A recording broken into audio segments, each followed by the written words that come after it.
Hey, it's me, YemmytheFerret here with another episode of YemmyCast, a video game podcast available on YouTube, SoundCloud, Spotify, and Apple Music. Welcome to the show. Let's start the show. How is everyone today? Once again, welcome. Thank you for stopping by and hanging out with your one and only ferret. YemmyCast, a video game podcast, premieres on Sundays at 9:30 a.m. and Wednesdays at 4 o'clock p.m. Eastern Time. That is right. If you're here for the premiere, thank you so much. Thanks for coming around. It's been a pleasure doing this podcast for so long. And I'm gonna keep going until I can't no more, I believe. All right, so today's topics, we got some crazy ones today.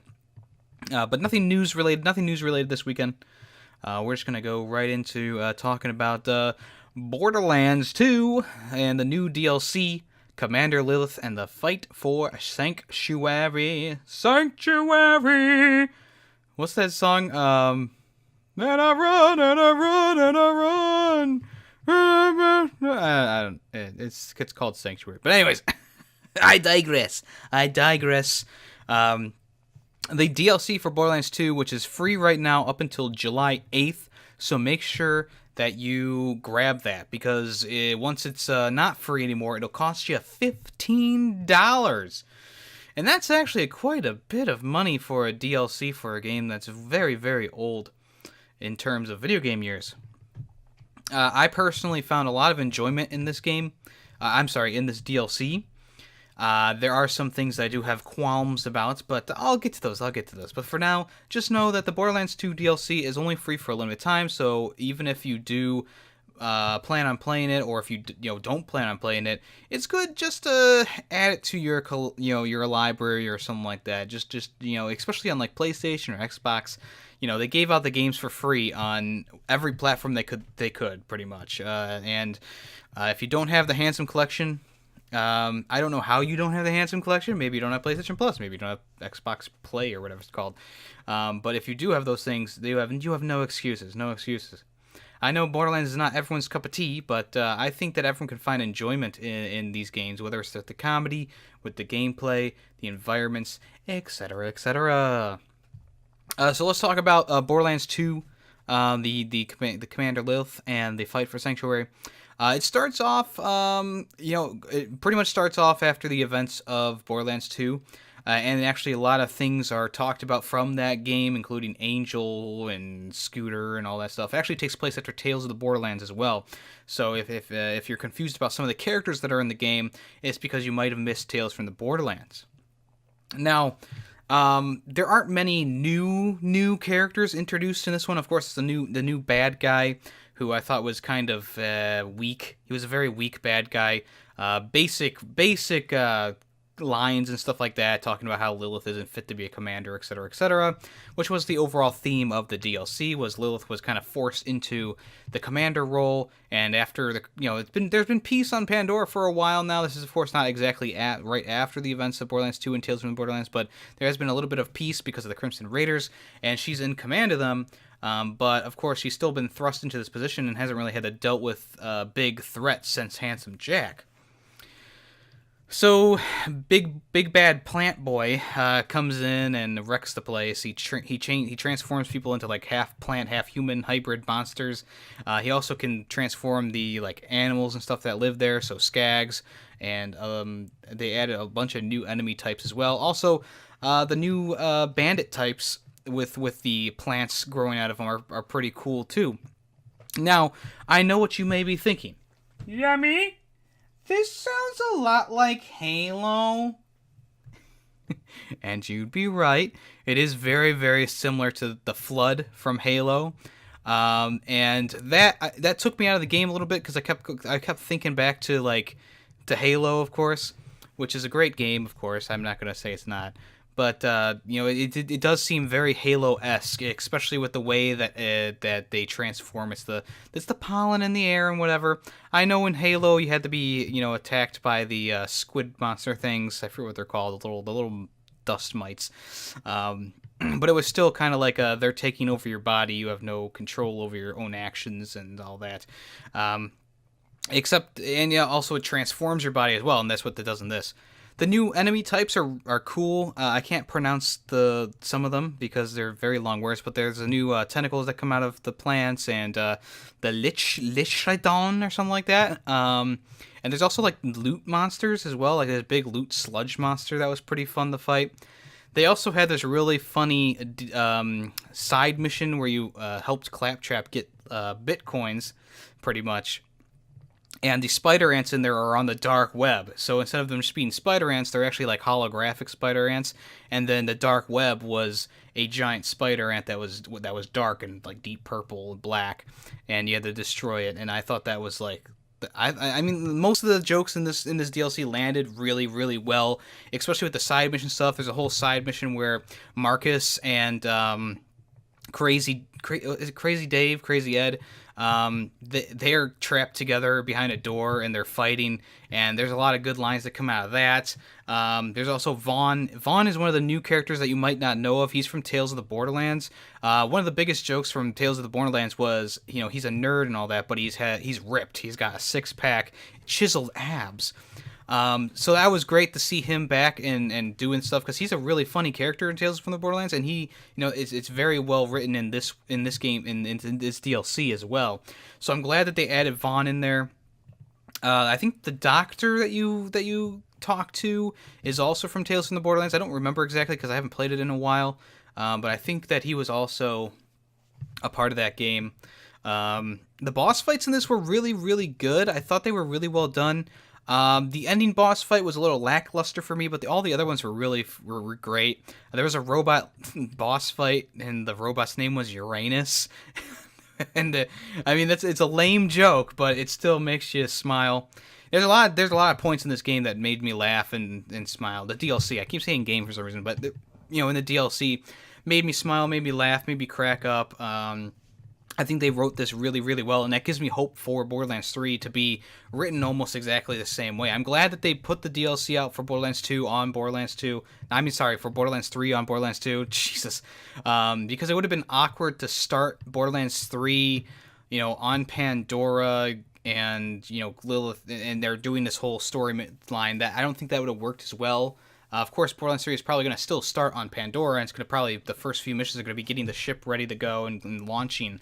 And you'll probably be able to go back to Pandora. I don't see why you wouldn't be able to, but yeah, it's a great DLC. I'd probably give it like a 4 out of 5. It's not perfect. It's not long enough. And I think there's, I just think it's a little bit too short. I think it's a little bit too short. Everything went by really quickly. Even though there's like 6 chapters in it, it just kind of glosses over a few. I don't even remember it having chapters pop up on the screen, so maybe it wasn't chapter 5 or whatever I saw. I don't know. I just felt like things went really fast in this game. There's not too many side missions. There is a new boss fight, a special boss fight that you get from Sir Hammerlock in this one. I haven't gone up against it yet, so I don't know much about it. But I did get pretty much everything else done except for one side mission that was just like collecting body parts or something like that for Dr. Zed, because I knew where it was all going in the end. It was just going to be like, oh, well, that failed again. Kill this monster. Oh, okay, that failed. And then it's going to be over. Dr. Zed is handled very, very strangely in this DLC. Predatory, I guess you would say. I don't know.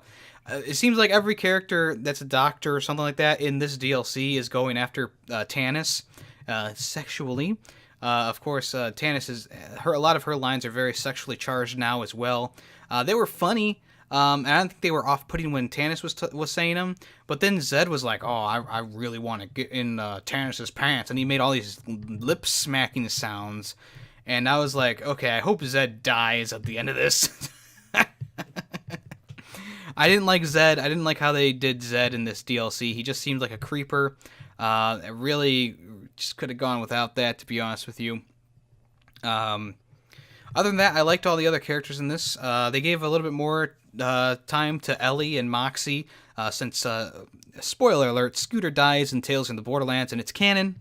It's canon, of course. Not an official Borderlands game, technically, but it's canon. I mean, it is a Borderlands game, but it's not like, it's not like open world or anything like that. So, you do a bunch of things for Scooter. He left his last wishes with Moxie because Moxie, of course, is his mother, and Ellie is his sister. So he gives the catch a ride stations to Ellie. She builds like this giant memorial at the impact crater where he died. A lot of touching moments in that, like especially at the end of there. I'm gonna be honest with you, I was welling up with tears for Scooter. I couldn't believe it myself. I was like, Scooter, I didn't even like this character in the first game, and he's more of a creep in the second one. But I think they did Scooter justice in this one, and I'm sure he'll still have like something going on in the third game. I guarantee he's either going to have another Echo or storyline or something like that, just to kind of have him in the game at least. But I think Ellie is a good fit for taking over the catcher run stations, and the missions that you do with her and Moxie are very heartwarming. Okay, like I said, the boss, the main dude, the main villain in this one, I don't think he's the best that they could have done. He was very plain, very basic. Like I said before, very basic voice lines. He repeated voice lines a lot, especially during his boss fight. I didn't like him. Like Handsome Jack, like I can see why he became such a big villain. He was written really well. He had lots of character to him and stuff like that. This guy, he's just kind of like a throwaway character, kind of like General Knox in the first game, or the monster in the vault from the first game as well. But he did the job, I guess. He got his point across. His backstory wasn't anything special. Just the Doll Corporation left him behind with his men, and Dr. Cassius, I think his name was, pretty much saved them. And he wanted Pandora to become a new paradise. So the enemy types in this game that aren't the normal or plant-based ones are called the New Pandoran people. And his plan is pretty much just to wipe out all life on the planet and then rebuild it from the ground up. Which, I mean, is a storyline that I knew you could see coming. I mean, I'm surprised they didn't use it yet, to be honest with you. There's not many locations to go to in this DLC, and I don't think in the other ones there's a minimal amount of locations to go to as well, but there's usually like this huge hub world, like the crater of Bad Attitude. Like that crater was huge, and it was really awesome to kind of go around that crater. This game didn't have, this DLC didn't really have that. And there's also no mob area, I guess you would say, like a wave defender area, like in most of the DLCs, where you kind of just hold out against enemies or something like that. I like the story missions in this one. I felt like the AI needed to be tweaked a little bit, especially because you're running around with other characters that are controlled by AI. So Brick is in the game, Mordecai, Lilith, stuff like that. They seem to get stuck a lot, and they didn't really do much, to be honest with you. And also Tiny Tina is there as well, and she becomes an NPC and runs around with you for a little bit. I felt like they could have tweaked the AI a little bit, made them do a little bit more, gave them a few more voice lines. Butt Stallions in this, that was a really fun level to do. There's a lot of backtracking, though, in this, and even though that happens in Borderlands 2 as well, I think the map is big for Borderlands 2, so it's understandable. But for this game, there's just a lot of backtracking going back and forth between areas, especially during main missions. There wasn't really new areas being discovered all the time. The new guns and stuff in the game, oh boy, they are fun to use. I know Shinobi Nando was playing the Borderlands 2 DLC himself, and he got this infinity gun that's shot in like an infinity symbol. I picked up a gun that was all the special guns and skins and stuff are rainbow. They just kind of change colors. So I picked up an SMG that when you reload it, of course you throw it, and then it just shoots out bullets everywhere. It does fire damage. It was really, really good. I got a new skin for the Bandit Technical, which is like a multicolored skin that's just like looks like gasoline on the ground, if you've ever seen that. But it's really nice looking, very good looking. I think that's all I have for the DLC thoughts and stuff like that. But all in all, I enjoyed it myself. I'm glad I didn't have to buy it, because I feel like I would have felt a little ripped off with it being $15 and how much I actually played it. I think I played it for probably about 5 hours. I played the computer version, and I think I played about 5 hours. That's including the side missions to get everything done. I had to restart every boss fight except for the last one. for some reason. The last one I did really well on, but the other ones I did have to do at least 2 times to get them done. The nice thing about it is I believe this DLC, whatever rank you're at, that's where it starts at. Just in case someone didn't get very far in the game, or maybe they only did the campaign like I did on computer. That's a good way to start to get people ready for Borderlands 3. And this did get me excited for Borderlands 3. Like I said, even though there's a few minor things in this that I would have changed around, this gave me even more hope and hype for Borderlands 3 because it's so well written. It's so well done. I mean, just a little bit of tweaking here and there with the AI and maybe the facial animations, and I think Borderlands 3 is going to be an amazing game. The new weapons and stuff like that, I'm excited for. And I'm ready. I am ready. I'm ready for Borderlands 3. So, if you've played the DLC yet, let me know what you thought about it, if it was worth your time or not, and if you haven't gotten it yet, like I said, it's free until, I think July 8th is what it said, so make sure you at least pick it up, add it to your library, download it real quickly, or start the download, because after that you will have to pay $15 for it, and like I said, I don't think it's worth $15, I think it's more worth like $10 range, with all the content that's in it. And I would probably want to go through this DLC again on my second playthrough or a third playthrough, just because the amount of like cool guns you get is very limited in the first playthrough. So I'm thinking that more would drop at the higher intervals. So I might I might actually play it again on my PS4 because I have a playthrough like 3 character on there, and by that time you're getting like tons and tons of awesome weaponry. So yeah. That's Borderlands 2, the DLC, Commander Lilith and the Fight for Sanctuary. Let me know what you guys thought of it. Also, what else came out? Crash Team Racing came out this week, and it's just a testament to how difficult video games used to be. People once again complaining about the difficulty of the races, and I go, yeah, it's the same as it was. Are you insane? I do feel the difficulty of this game. Of course, it's way harder than a Mario game. Getting your drift boosts down and stuff like that is very integral to this game, and if you don't use it, you'll end up losing most of the time. The boss fights are very challenging.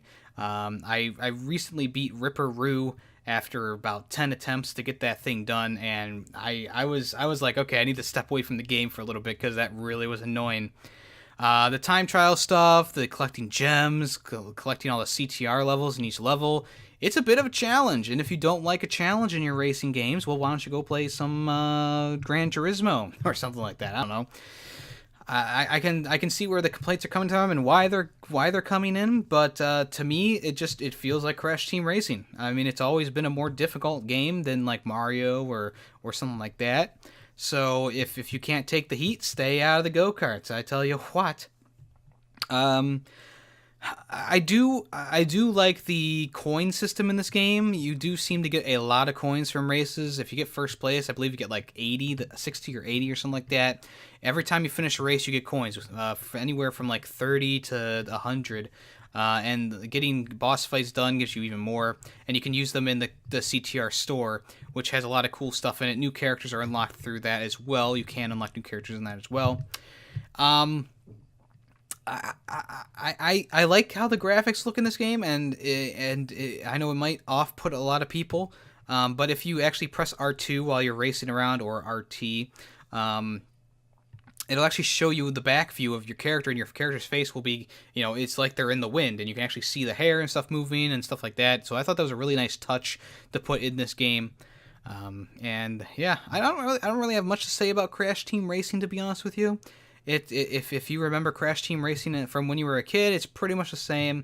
And it just has updated graphics and stuff like that. You can even toggle between the old style and the new style for the campaign and stuff like that. So if you're not a huge fan of the new designs and stuff like that, you can still change it back to the old style with that, like that. There's also like the retro versions of carts and wheels and characters and stuff like that. So that's really nice that they put in there. The pre-order bonuses were just 3 new costumes for characters, and they look fine. You know, I usually have I'm using right now. I'm using this shark dude. I don't remember what his name is. I was using a Dingo Gator, but his windscreen was so annoying. I had to let him go because he just dances and goes dingo dingo dingo dingo dingo, and I'm like, I don't like that. Like, I like his Australian accent, but damn if they didn't make his ending annoying. I think you get a different ending every time you get a new costume. So, you know, essentially, if I get a new costume in the future that's not just a normal costume with a different color gradient, I could potentially go back to the fan favorite. So, the new series, the Yu-Gi-Oh! Series on the channel, where I collect new cards and open them and stuff like that, I've got 3 new videos recorded, and I think I'm going to release them weekly. I'm going to, I'm one of those people who's like, I have it recorded and edited, and I just put it out right away, and I don't have a schedule, but I'm doing it differently with this channel, so I'm going to do it every Tuesday. Will be a new episode of Rebuilding My Deck. That's what it's called. The series is called. So if you want to, you can watch me open up packs of Yu-Gi-Oh cards. In the next episode, we opened up a speed duel starter decks for Seto Kaiba, Mai Valentine, and Joey Wheeler. So if you want to, you can check that out next Tuesday. Go back in time to last Tuesday, or two Tuesdays. I think it was 2 Tuesdays ago, or was it last Tuesday? I don't remember. I'm old. I can't remember. I opened up the Yu-Gi-Oh movie packs, and it got me some really cool holographic cards and stuff like that. So if you want to, you can go back and check that out. Yu-Gi-Oh is a big part of my childhood. I've talked about it plenty of times on here. I'm actually going back and rewatching the original 4 or 5 seasons on Netflix, and I'm enjoying it. I since I understand the game now, some of the decisions that like Yugi or someone makes is a little bit difficult to understand because of how the game is played. Why even attack a monster that has higher attack points than you? It doesn't make any sense. You're just setting yourself up for failure. The speed duels are what I've been opening, the speed duel packs, and I think those are perfect for people like me who have taken a break from Yu-Gi-Oh!, don't really know those new monsters or new characters. So it's a nice little breakaway. It has older cards mixed in with some newer cards in there, and even though it says speed duel on the cards, you could use them during a regular Yu-Gi-Oh! Match. The only thing is you can't use the special character cards, the character skills. And those are really nice as well. They give you a little bit of an edge on the battlefield, but of course your opponent can use them as well. So yeah, if you want to, you can check out the next episode of Rebuilding My Deck next Tuesday, and I'll usually release videos during the week at like 10 o'clock in the morning, 10 a.m. Eastern Time. That way it's a nice time for everyone around the world, except for people who are asleep, of course. Well, at least people who watch my content, that's all I'm trying to say. So, while I was at my local comic book shop a few weeks ago, I ended up buying a Crash Bandicoot figure. And the figure is Crash Bandicoot. It's a deluxe Crash Bandicoot figure, and he has his jetpack on. And I thought that this was a really cool and well-done figure. There's a few different ones. There's one of him running. There's one with scuba gear on. And there's also one that has the jet board as well. But this one definitely looks the coolest, I think. I really wish that these things would come with like a TNT box or something like that, because I love those things. Like the look of them. So yeah, it's a really nice looking figure. I'm going to open this baby up and probably display him somewhere in the background along with other things. But I thought that was a really nice find at the comic book shop. All right, well, I guess that's going to wrap up the weekend episode of YemmyCast, a video game podcast. I hope you found the talk hopefully it was a little interesting for you, right? I did change around some things in the background, so that way my garbage can isn't in the background anymore. Just a little housekeeping thing for you guys. But anyways, thank you so much for watching.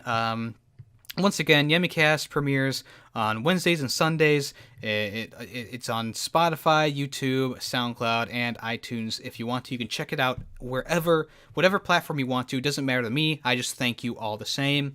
If you're here for the premiere, thank you so much for coming around. Hope you guys have a great rest of your day. I am your host, YemmytheFerret, and this has been another episode of YemmyCast, a video game podcast.